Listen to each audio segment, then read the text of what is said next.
Bismillahirrahmanirrahim. Assalamu alaikum traders. I'm your fellow trader Ayub Rana and you are watching your own channel Trade Track. आज की video में हम gold को 6 अप्रैल Thursday के लिए analyse करेंगे। फर्स्ट ऑफ ऑल हम देखते हैं इकोनॉमिक कैलेंडर।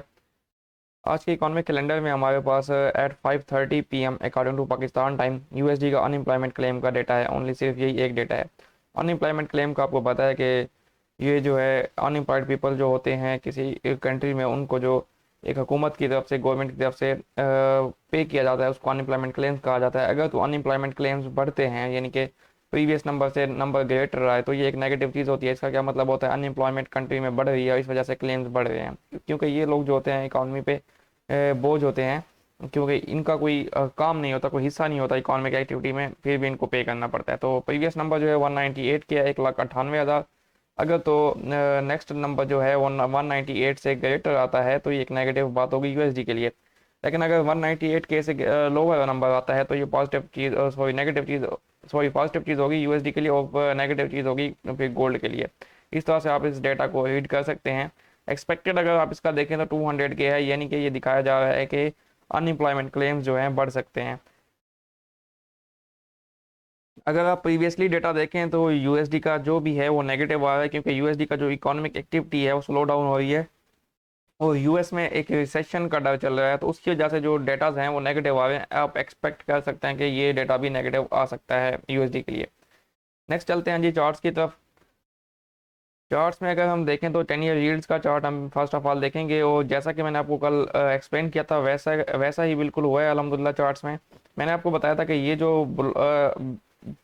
ऑर्डर ब्लॉक था बुलिश, ये ब्रेक हुआ है, अभी एज ए ब्रेकर काम करेगा, मार्केट इसको टेस्ट करके डाउन आ सकती है, और ऐसा ही हुआ, मार्केट ने ऊपर थोड़ा रिट्रेसमेंट ली और डाउन। अब आज के दिन अगर देखा जाए तो हमारे पास कोई इतना इवेंट, बड़े इवेंट्स नहीं है, यानी कि फंडामेंटल इवेंट नहीं है। और दूसरी बात ये है कि डॉलर इंडेक्स और ये 10 ईयर यील्ड्स जो है अपने लोज लगा चुके हैं, यानी कि इसको अगर देखें तो ये अपने लोज की लिक्विडिटी ले चुका है 10 ईयर यील्ड्स। हो सकता है आज का दिन करेक्शन का दिन हो या फिर रेंजिंग दिन हो, ठीक है। तो हम इस लिहाज से मार्केट को देखेंगे। हो सकता है 10 ईयर यील्ड्स आज करेक्शन शो करे और थोड़ा बहुत ऊपर की तरफ मूव करे और फिर एट दी एंड थोड़ा नीचे मूव करे, तो एक आज की कैंडल कोई डोजी टाइप बन सकती है, हो सकता है। नेक्स्ट देखते हैं जी 4 आवरली चार्ट में, इसको वहाँ पे इसकी पिक्चर क्लियर करते हैं।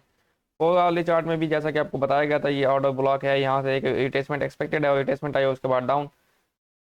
अभी अगर हम बात करें तो इस ऑर्डर ब्लॉक को हम यहाँ से डिलीट करते हैं। ये एक स्ट्रक्चर बना हुआ है 4 घंटे के चार्ट में, ये देखें, यानी कि लोअर लोज का, ये इसका स्विंग लो बना, swing low swing low.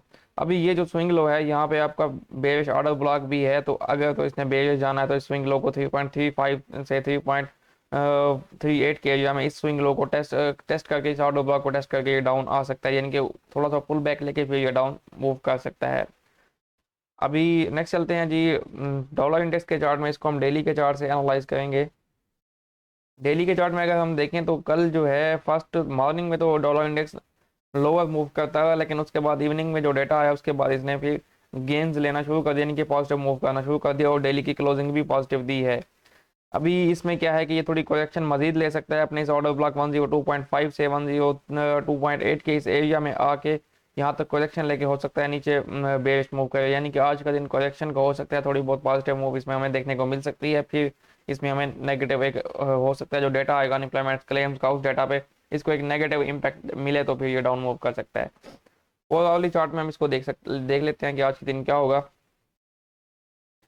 Overall chart में देखें तो जो मैंने आपको फेयर वैल्यू गैप बताया था, इसने वही फेयर वैल्यू गैप यहाँ पे पिक किया है, और ये ऑर्डर ब्लॉक है, इसको भी हम डिलीट कर देते हैं, ये क्योंकि ब्रेक हो चुका है।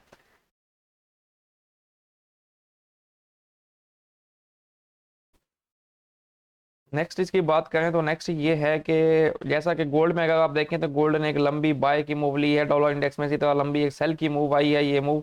अब इसमें करेक्शन जरूरी है, करेक्शन लेने के लिए ये ऊपर की तरफ मूव कर सकता है, ऊपर मूव करते 102.2, या फिर आप इसको 102.6 के एरिया तक देख सकते हैं, 102.8 भी अचीव हो सकता है। ये फेयर वैल्यू गैप देखें आप, इनको इसने बैलेंस करने जाना है 102.6 या 102.8 तक आप इसको देख सकते हैं, उसके बाद ये डाउन आ सकता है, तो करेक्शन इसमें भी एक्सपेक्टेड है।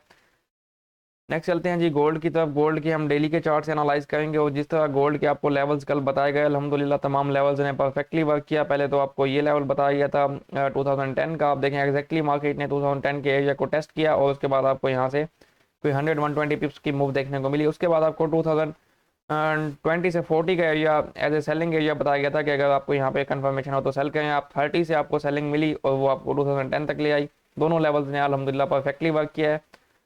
और हमने प्राइवेट ग्रुप में ट्रेड्स भी ली थी और हमने 120 पिप्स भी गेन किए कल, क्योंकि मैं सिर्फ यू लंदन सेशन से ट्रेड करता हूँ, लंदन ओपन से यूएस ओपन तक अभी रमज़ान की वजह से ज़्यादा टाइम नहीं दे पाता, तो 100 या 120 पिप्स ही मेरा टारगेट होता है।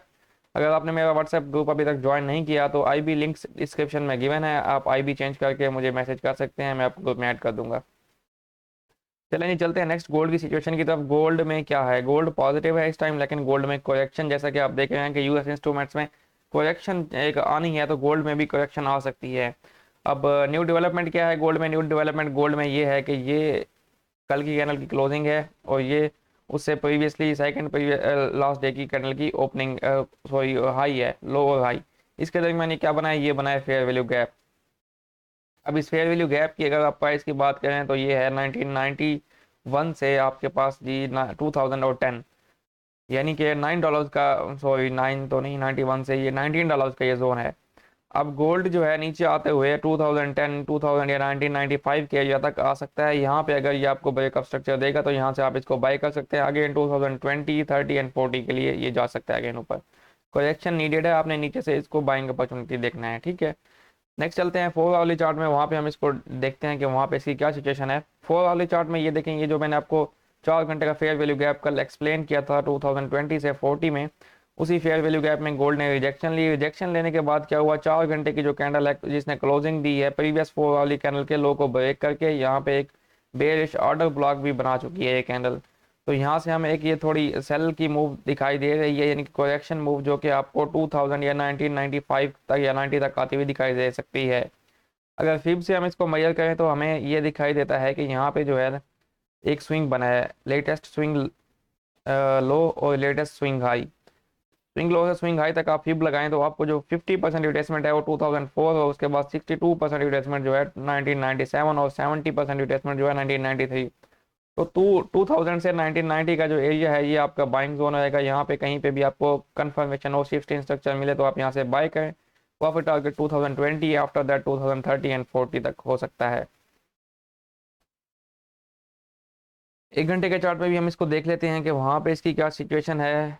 1 घंटे के चार्ट में अगर हम देखें तो 1 घंटे के चार्ट में हमारे पास 19 पहले तो ये फेयर वैल्यू गैप है 1993 से 2015 का, जिसको इसने यहाँ पे कल पिक किया। अब प्रीवियस नीचे जो ये ऑर्डर ब्लॉक बनता है, सॉरी फेयर वैल्यू गैप, यहाँ पे देखें ये स्विंग ब्रेक हुआ, स्विंग ब्रेक के साथ ही ये फेयर वैल्यू गैप है, तो ये फेयर वैल्यू गैप इंपॉर्टेंट हो सकता है अगर आपको मार्केट 1995 से यहाँ पे 1987 86 के एरिया में मिलती है तो ये बहुत अच्छा एरिया होगा बाइंग के लिए।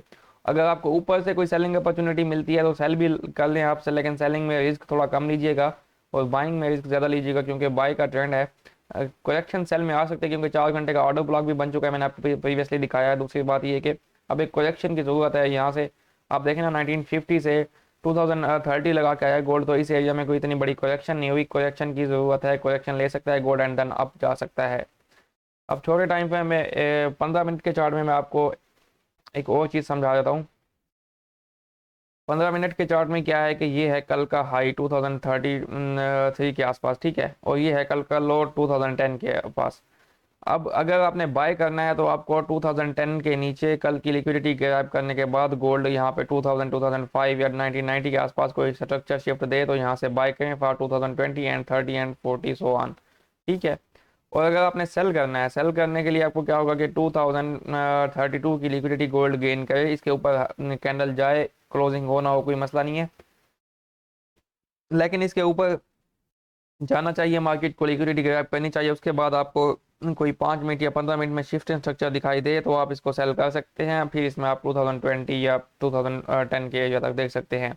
तो इस तरह से आप अपनी ट्रेड्स को आज के दिन प्लान कर सकते हैं। आज के दिन चूंकि कोई बड़ा फंडामेंटल डेटा नहीं है, मार्केट की रेंज रह सकती है, लेकिन वो रेंज बड़ी है। रेंज क्या है, 2040 से आप इसको देख सकते हैं टू इसमें 1990 तक, यानी कि $50 की रेंज में आप गोल्ड को आज के दिन देख सकते हैं, क्योंकि कल के दिन एनएफपी का डेटा है, हो सकता है मार्केट एनएफपी के वेट में एक रेंज में मूव करे और कोई बड़ी मूव देखने को ना मिले।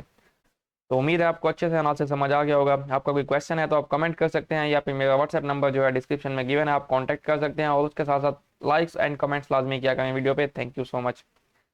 Good luck for your trades, अल्लाह हाफिज़।